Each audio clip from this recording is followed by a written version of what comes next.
Welcome to Empowered by AI, the podcast for women entrepreneurs ready to harness AI to take their businesses to the next level. I'm your host, Michelle Muncie Silva, founder of Innovative AI Studios. You may have left corporate life to start this entrepreneurial journey, but you don't have to go it alone. Here, you'll find a supportive community of like-minded women and an invaluable thought partner each week, as my guests and I share actionable insights you can use right away. So let's dive in together. Ellen Craven, happy to have you here. Thank Very happy to have you. If you don't mind, I would love to have you introduce yourself to the crew and share all of your wonderfulness with them. Okay. Oh, I like that. Wonderfulness. Ellen Craven. And what I would say to people, I describe myself as a unicorn. I started my career in advertising on the creative side, award-winning creative director, and moved to the strategy side, which was an interesting flip. But as of 2 years ago, began to go down the AI journey. So I am definitely now and actually why I started my own consultancy this year, where I'm really embracing generating strategy and creative through I would say, through the help of AI. And I talk about it as like supercharging. So my company is called Brand Novus. We kicked off in March and have been fast growing already, which is fabulous. I love it. And you've worked with some giants in the past, like Intel and Kraft, as well as baby startups. Yeah. What kind of lessons do you see translating across both of those worlds? Because they're very different reality. Yes. But when it comes to building a breakthrough brand, what translates? It's interesting because when you look at the great big giants and you look up startups, the reality is they need to approach brand building the same way. And it could be that the great big giant is able to spend $1 million on research, but they need the research. The same goes for a startup. They need the research. And it might be that they have to be more nimble. And, that AI now is enabling some of that to happen, which is really interesting. They need to understand who their consumer is. They need to understand who their consumers, what their needs are. They need to be very clear about what their value proposition is. They need to be very clear about their values and how they're positioning themselves. And it's interesting because it's the same process. It's just that when you're $1 billion brand, you really need to make sure you take the steps appropriately been, that have been near and dear to my heart. But at the same time, I found it very interesting because having been, when I say classically trained, so I'm doing my quotes, in traditional brand building, it's so easy to work with smaller companies because you know the things that they need, because that's the only way that they're really going to be able to be relevant long term and differentiate. But at the same time, they have to still follow that path. They can't jump right into sales. It ends up in a failure if that's the case. And you talk about helping brands like cut through the crowded markets. So, what are those signals that you look for that a brand is vanilla, blending in rather than standing out? Yeah, there's a lot of them actually.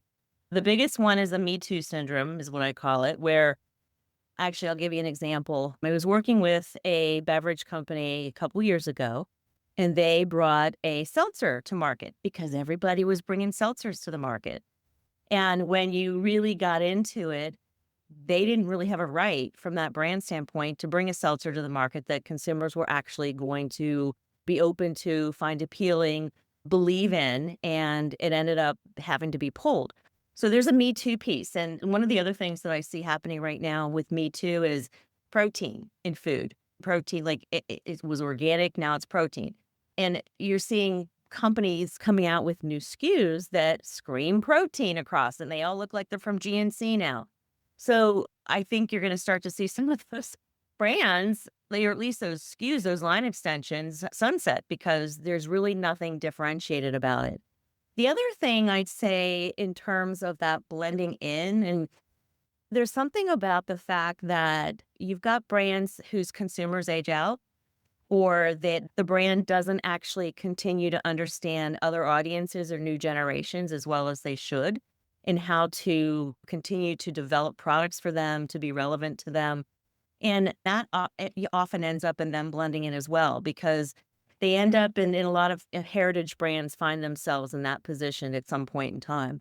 But they end up where all of the other brands that they're competing against that are more of the older long-term brands, they all start to sound the same and sometimes even look the same when you've got startups coming in and popping up and shaking things up and not being afraid to take on a completely different personality in an existing category. That happened with coffee about, gosh, 15 years ago. When was that? I was working on Folgers for that exact reason, to really help them understand how to talk to the new consumers, because they're 50, 60, 70, 80-year-olds. They would say they're all going to die at some point. Yeah, and you have no plan for how to bring new people in.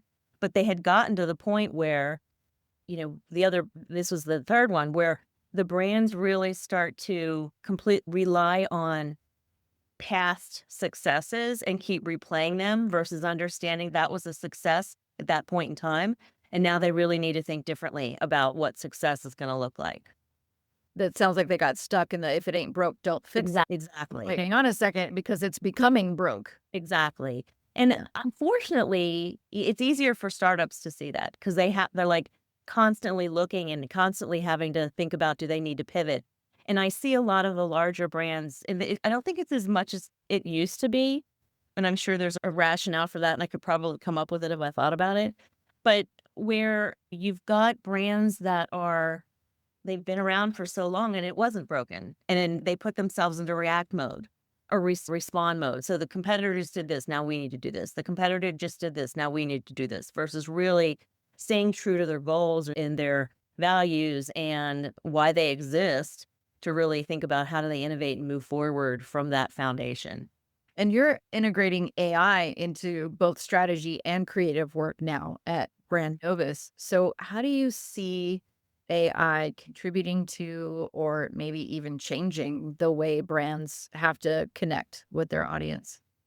It's interesting because every day I find a new way to use AI within the brand building world. So from the strategy, insights, even insights and innovation and the design, that there's always something, like another way to think about it.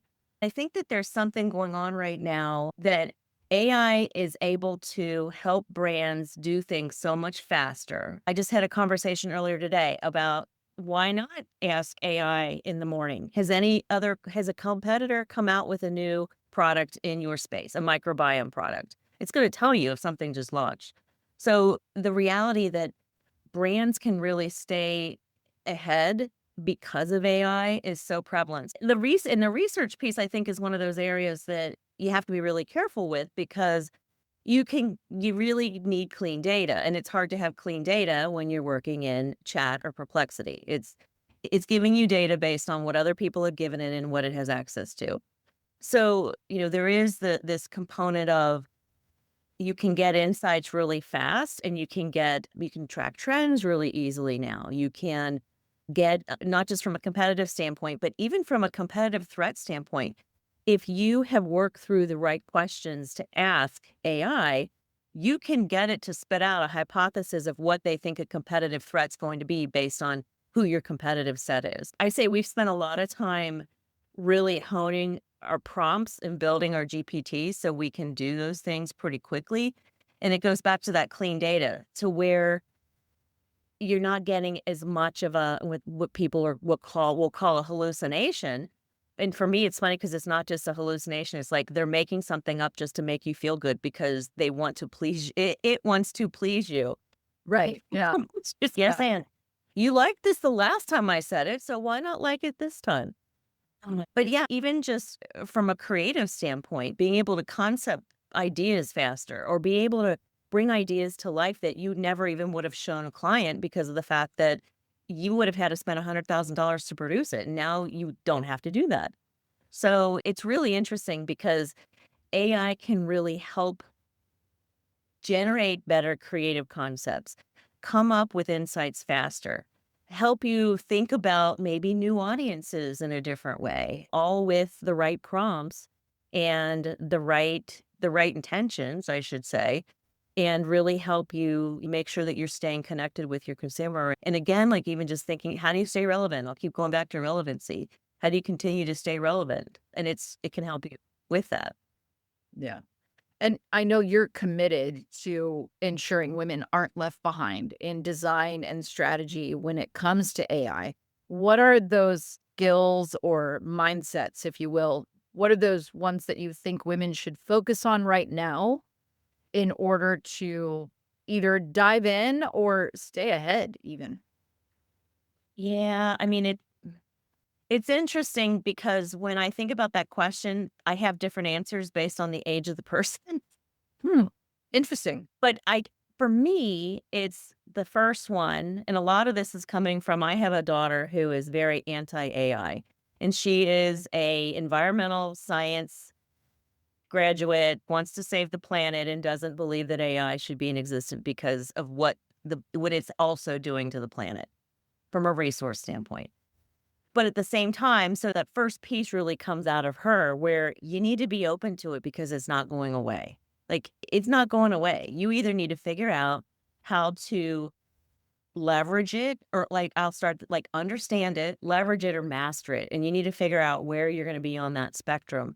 And I see from her standpoint, that's why I started this, because then I started to look at other people my age who haven't even attempted to look at chat yet, or people who are still like in that mindset of it shouldn't be used, it has to be homegrown, where there's that balance that so many women I'm seeing are not embracing yet. So there's this they need to be open to it, that's not going away, they need to accept it, but there's also that they need to have that willingness to learn or that need to learn because this is you needing to learn something new and needing to learn how to leverage something in the right way at the right time. And it does take an investment. And so for me, I'm doing things like being part of a She is AI global movement to make sure that women aren't left behind because a lot of times you'll see women, especially if they're like, use an example. I know somebody who got a degree in writing, creative writing, was a mom, stay-at-home mom, and now my kids are gone, and she's completely reinvented herself because of AI. She's been able to do that. She's been able to come out of that. I've been a mom, I've been taking care of everything, and now I'm gonna be me again. And when I see things like that, it just makes me wanna make sure that women have the access, that they understand what's there, what's possible, and really making sure that they're understanding that it needs to be part of their toolbox, especially if they want to stay competitive in a marketplace when, they're already up against men getting paid more than them, depending on the type of industry and the type of position. And you've mentioned returning to your creative roots after years of high pressure roles. Do you see AI as being vital to that shift? It was the shift. It was the catalyst. It really was the catalyst. Like I had started using chat 2 years ago, like whatever the day was that it came out, the release, I started using it. And I was using it more from ideating, naming, how do you do things faster? So really more from the strategy, insights, and innovation side. And working with my teams to get them to be able to deliver summaries faster, like just how do we do things more efficiently and more effectively? And when I got to the point that I was starting to think about what do I really want to do next? Do I really want to stay in an agency? Do I want to go back to the corporate world? I really had time because at that point I had time. I wasn't working. I was just consulting. I started to just dig into more of the creative side of AI. And for me, it was like a phoenix moment where I was like, holy cow, I can merge the strategy side and the creative side and become me again, feel like a whole person again. Because if I think about it, it's made me be the creative thinker that I was 30 years ago when I was rose colored glasses and I'm going to take on the world and be this kick butt creative. And then I was like, I'm going to take on the world and be this kick butt strategist. It all of a sudden has enabled me to blend all of my worlds together. And at the same time, still work in both of those worlds, but be able to do those things. And I say better, stronger, faster. So like that for me, that's what it's enabled. But at the same time, it also has made me feel more alive, more in control of my world, of my work, more confident. And I say confident not from a strategy standpoint because I'm really strong at strategy, but from a creative side because it's enabled me to take those ideas that are in my head and communicate them pretty quickly to be able to talk a client into doing something they might not have ever done before. So it's also helped me become more influential is probably is a better way to say it. And I love the fact that you bring up how age impacts the way you think about women and what they should probably do, because I think for a lot of entrepreneurs, especially women that are pivoting after 40, they've built quite a career by Yeah. that point. They've established themselves and therefore struggle more, I think, with balancing the existing reality that they've built with this desire to evolve and Yep. grow creatively. What advice do you give about honoring that work that's been put in and that legacy while still allowing themselves to move forward? I love that question. And a lot of that's coming from the standpoint that I've been so lucky to meet so many women who have been able to successfully do that. So I see them as the role model, and several of them are part of what has influenced me to actually start my company.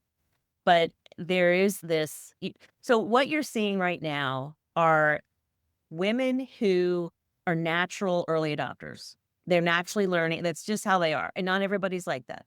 And that's a personality component. Some people are very much, I'm going to try that new thing and I'm going to keep learning something new and I'm test driving something else. That's a type of person. So what you're seeing right now within the AI space is there are the women that are really have jumped in are those types of personalities. So you're seeing them move from, yes, I was successful corporate but I wasn't necessarily happy. Now I'm like thinking about what's 2.0. Do I want to retire? No, I want to do something else. Now, what does that look like? And AI is now part of that because it naturally was. Like, of course, they were starting to lean into it because it's the next generation of what's to happen. But what I think is really interesting is that other women that I talk to, and I'm trying more and more to like help and mentor, where they don't have that a natural instinct or that natural desire to keep learning. And I talk to them about the fact that they really need to go back to what it is that really makes them happy, what motivates them, what are they passionate about? What are the things that make them want to get up and do something? And then looking at how to leverage AI to monetize that.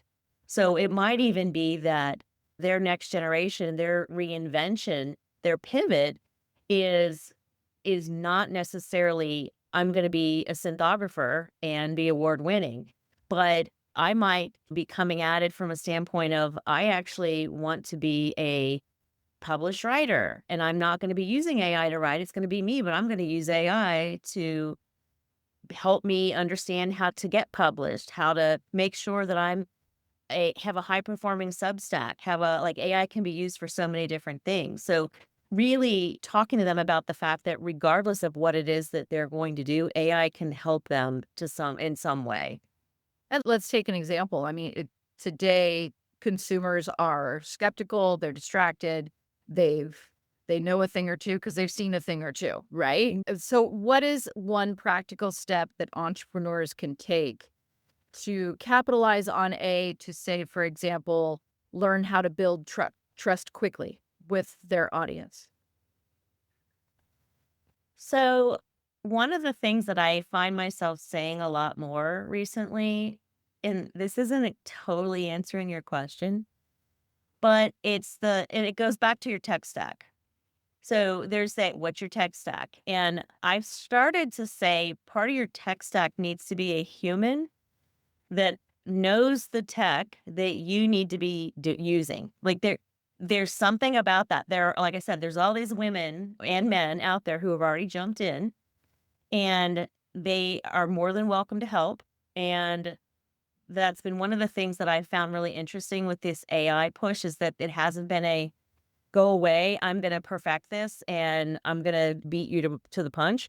there's been a lot more of a collaborative piece to it. And I really think it's interesting because from a standpoint of, in order for you to, let's back to your question about the trust piece, in order for you to do that, you might not know what the answer is, but somebody else does. And the more you are willing to reach out and talk to people and ask questions and join communities, and I'll go back to the She is AI. That's one of the reasons I joined at first and then became an ambassador. But the first piece was, oh my gosh, these ladies are like kicking butt and taking names, and they are so smart and they know so much about what's going on, so much more than I do. But at the same time, if I asked a question, I get an answer. I didn't have to go plead and ask 20 people and see if I get an answer, and they're more than welcome to help you. For me, there is something about, to really, the best practice is to actually talk to somebody else about what that tool is that will best serve you based on the need that you have. So, if you look ahead, what do you think will matter most in brand building? And how does AI fit into that so that we can challenge our listeners to maybe take a step that's going to help them? And I'm a strategist, so I'm always thinking that that is the biggest question that has the most immediate answer to it. Because what you're seeing right now, especially with entrepreneurs, and when I say entrepreneurs, I don't mean companies, not people who are self-branding.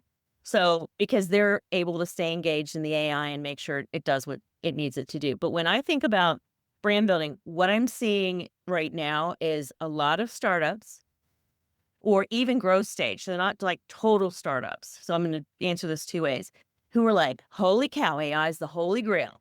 I don't need a human. I just need the AI tools.